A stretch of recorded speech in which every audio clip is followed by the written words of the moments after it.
2번 글자는 사이뜰 격자인데요. 사이가 뜨다라고 하는 것은요, 사이가 벌어진 것을 얘기하는데요. 자, 여기 보시면 언덕이 있죠. 자, 언덕이 있고 구분다리 솥이 있죠. 언덕에 구분다리 솥이 박혔습니다.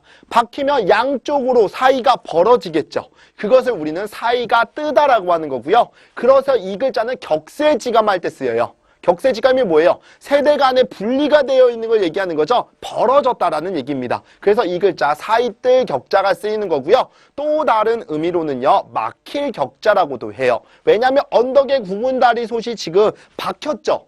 빼내려고 하는데 안 빠집니다. 그럼 뭐 한 거예요? 막힌 게 된 거죠. 그런 의미의 막힐 격자라고도 기억을 하시면 되겠습니다. 중요한 글자니까 꼭 반드시 기억해 주시고요. 다음 글자 볼까요? 자, 이 글자는요, 녹을 융자예요. 자, 어떤 의미냐? 구분다리 솥이 있고요. 자, 벌레 충자가 있죠.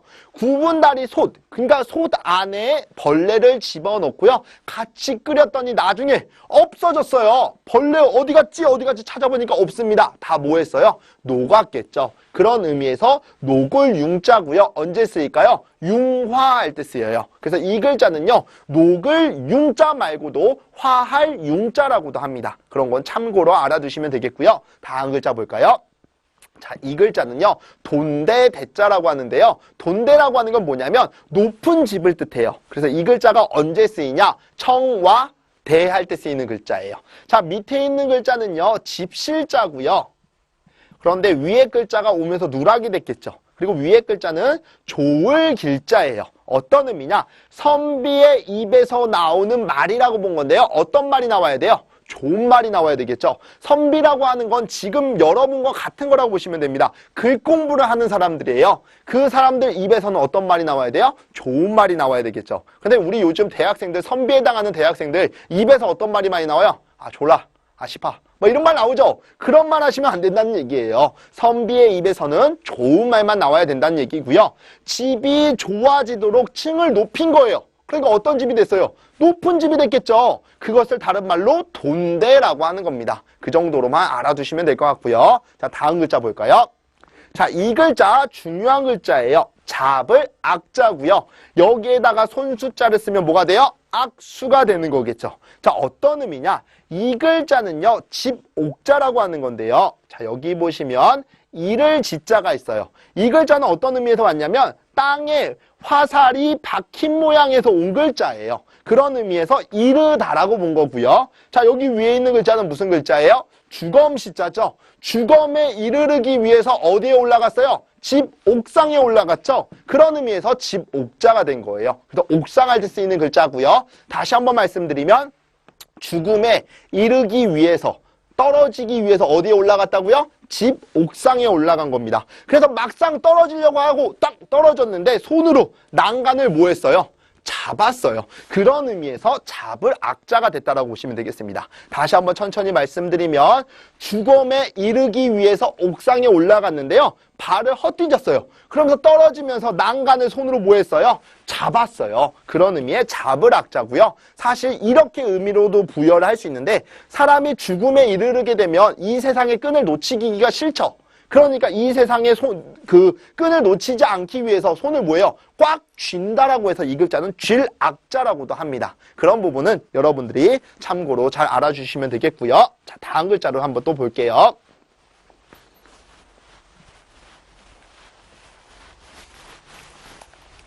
네, 이 글자는요, 잡을 파자인데요. 방금 전에 배웠던 우리 무슨 글자가 있었죠? 잡을 악자가 있었죠. 이 두 개 글자는 거의 짝꿍처럼 나오는 글자예요. 그러니까 여러분들이 반드시 기억하셔야 됩니다. 악 할 때 쓰이는 글자죠. 그래서 이 글자는 두 개가 거의 짝꿍처럼 따라오는 글자니까 반드시 기억하셔야 되겠고요. 자, 이 글자 혹시 기억나시나요? 눈썹 밑자 할 때 했던 건데 꼬리 파자라고 했습니다. 자, 이 글자 무슨 글자죠? 뱀사자죠. 뱀의 머리를 뚫게 되면 뱀이 꽈리를 틀고 있다가 꽈리를 풀어버린다라고 했었죠. 그게 마치 짐승의 꼬리와 같다라고 해서 꼬리 파자라고 했었죠. 그래서 파라는 음은 여기에서 온 거고요. 손으로 꼬리를 뭐 한다? 잡는다라는 의미가 된 거예요. 아니면 이렇게 보셔도 되겠죠. 뱀을요, 손으로 잡으려고 하면 돼요, 안 돼요? 안 되겠죠. 물릴 수 있겠죠. 그러니까 뱀의 머리를 뚫어서 죽인 후에 손으로 뭐 했다? 잡았다라고 보시면 되겠죠. 그런 의미의 잡을 파자로 기억하시면 되겠고요. 자, 다음 글자가 뭘까요? 자, 이 글자는요, 표시표자예요. 표시라고 하는 건 겉으로 보여지도록 하는 걸 얘기하고요.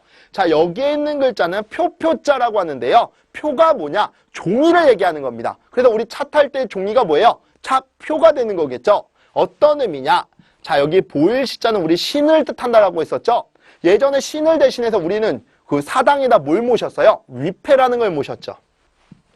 이런 위패가 있습니다. 그 위패에 덮는 종이가 있어요. 덮다 보이시죠? 그 위패, 신에 해당하는 위패에 덮는 종이가 있습니다. 이 종이를 뭐라고 한다고요? 표라고 하는 거예요. 그래서 나중에 이거 제사 지내고 나면 어떻게 해요? 태워서 날려보내죠? 그런 의미의 표표자고요. 자, 나무에다가 표를 붙여서 이정표를 나타낸 거예요. 그래서 다른 말로 내가 다니는 길에다가 표를 붙여서 뭐 해놓은 거예요? 표시를 해놓은 거죠. 길을 잃지 않기 위해서. 그런 의미의 표시표자라고 보시면 되겠고요.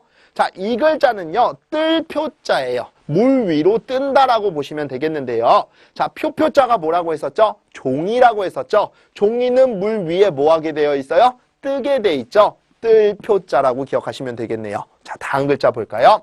자, 이 글자는요, 대포포자예요. 대포가 뭐예요? 화약의 힘을 빌어서 멀리 포탄을 쏘는 게 대포잖아요.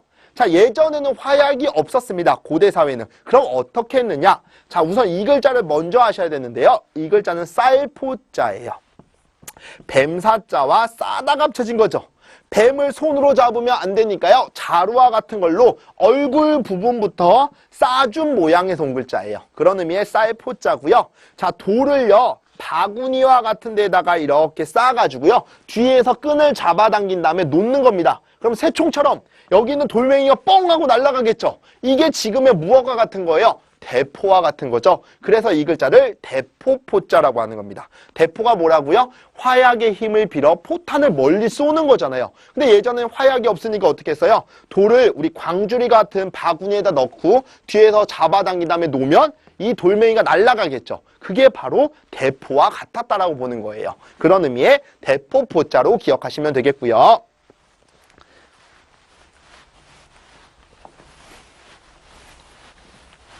네, 이어서 보겠습니다. 자, 이 글자는요, 배부를 포자예요. 우리 배부른 감정을 뭐라고 하죠? 포만감이라고 하죠. 그때 쓰이는 글자인데 쌀포자와 먹을 식자로 합쳐진 거죠. 내가 먹을 것을요, 뱃속에다 잔뜩 쌓아놨어요. 그러니까 더 이상 들어갈 수가 없겠죠. 이 상태가 어떤 거예요? 배부른 상태죠. 배부를 포자가 되는 거고요. 자, 다음 글자 볼까요? 자, 이 글자는 엮을 편자예요. 우리 실로 엮는다라고 하죠. 어떤 의미냐? 자, 집이 있고요. 이 글자는요, 책자라고 상형 글자에서 온 글자인데요.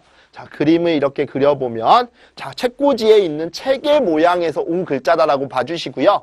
집에 있는 책은 다 실로 뭐 해놓은 거다? 엮어 놓은 거다라고 보는 겁니다. 예전에 종이가 없던 시절에 책은 뭘로 만들었다라고 했죠? 대나무. 그래서 죽간이라고 한다라고 했었죠? 이렇게 대나무를 켜서 여기다 글을 쓰죠. 글을 쓴 다음에 나중에 실로 다 뭐 해야 돼요? 엮어야 되죠? 그런 의미의 엮을 편자예요. 그래서 다시 한번 정리를 하면 집에 있는 책들은 다 실로 엮어서 만든 것이다 라고 보시면 되겠죠? 엮을 편자고요. 자, 다음 글자 볼까요? 자, 이 글자는 두루 편자예요. 두루라고 하는 게 뭐예요? 빠짐없이라는 뜻이거든요. 자, 여기 보시면 집이 있죠. 그리고 책이 있죠.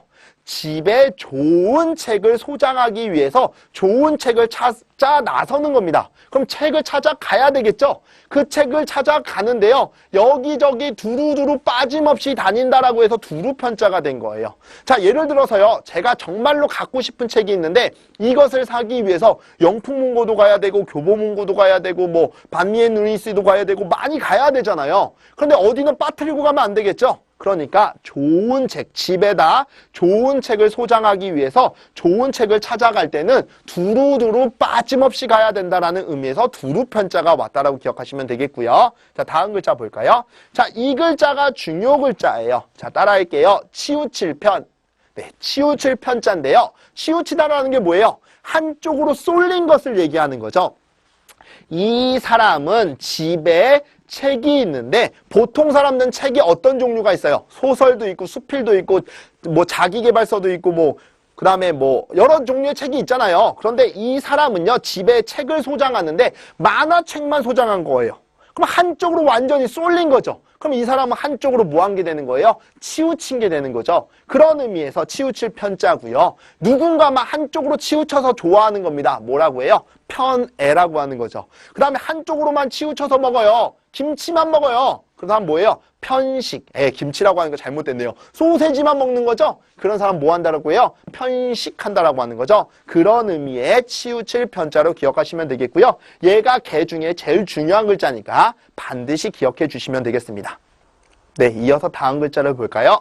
자, 이 글자는요, 간략할 간자고요. 간략하다라고 하는 게 뭐예요? 간단한 것을 얘기한다라고 보시면 되겠고요. 간이라고 하는 음은 여기에서 왔어요. 이 글자는 사이간자라고 하는 건데요. 자, 문문자와 해 일자가 있는 거죠. 해가요, 문 사이로 비쳤다라는 의미에서 사이간자가 되는 거고요. 자, 위에 보시면 대나무가 있죠. 예전에 우리 대나무 가지고 뭘 만들었다라고 했죠? 책을 만들었다라고 했죠. 죽간이라고 했었잖아요. 대나무 책이 있는데요. 여기에다 글을 쓰려면 장황하게 많은 글을 쓸 수가 없겠죠. 그러니까 여기다 어떻게 써야 돼요? 간략하게 써야 되는 겁니다. 그래서 대나무로 만든 책에다가 사이사이에 글을 간략하게 적어 넣었다라고 보시면 되겠죠. 그런 의미의 간략할 간자라고 보시면 되겠고요. 네, 다음 글자를 볼까요? 자, 다음 글자는요, 누각각자라고 하는데요. 누각이 뭐냐면요, 높은 다락집을 얘기해요. 그런데 특징이 뭐냐? 여러 갈래로 사람들이 다닐 수 있게 문이 나 있어요. 그런 의미에서 누각이라고 하는 거고요. 자, 여기 보시면 각각 각자가 있는데 어떤 의미냐?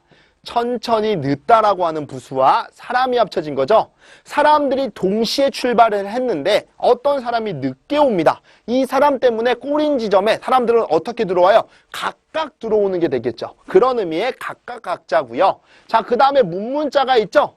여기 집은요, 여러 사람들이 각각 들어올 수 있도록 여러 갈래로 문을 내놓은 거예요. 그런 집이 바로 뭐라고요? 누각이라고 하는 겁니다. 그런 의미의 누각각자고요. 자, 다음 글자 볼까요?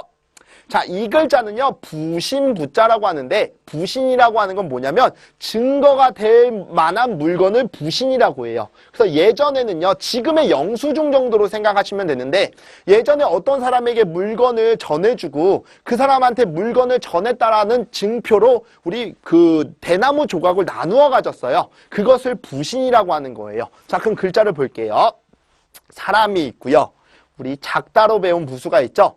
이 사람이 작은 물건을 누군가에게 전해준 겁니다. 그런 의미의 줄부자가 되는 거예요. 그 전해줄 때 이 사람한테 올바르게 전달했다라는 의미로 대나무 조각을 나누어 가진 거예요. 이렇게 증거가 될 만한 조각을 부신이라고 하는 겁니다. 다시 한번 연상을 한다면 지금 우리가 택배 물건을 택배 아저씨한테 맡기죠. 맡기면 그 아저씨가 우리한테 뭘 줘요? 영수증에 해당하는 송장을 주잖아요. 그게 바로 부신과 같다라고 본 거예요. 이 사람에게 작은 물건을 주면서 올바르게 전달했다라고 하는 증거가 있어야 되겠죠. 그것을 대나무 조각을 쪼개서 하나씩 나누어 가진 거예요. 그것을 부신이라고 한다라고 보시면 되겠고요. 자, 다음 글자 볼까요?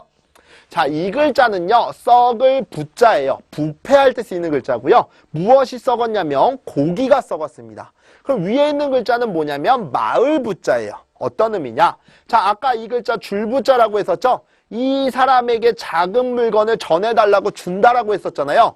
이 사람이 사람들이 살고 있는 마을로 들어간 거예요. 그런 의미의 마을 부자가 된 건데, 마을에 들어가서 뭘 전해줬어요? 고기를 전해줬어요. 고기를 전해줬는데 생물이었던 거예요. 오는 사이에 다 썩어버렸다라고 보시면 되겠죠. 그런 의미의 썩을 부자로 기억하시면 되겠습니다.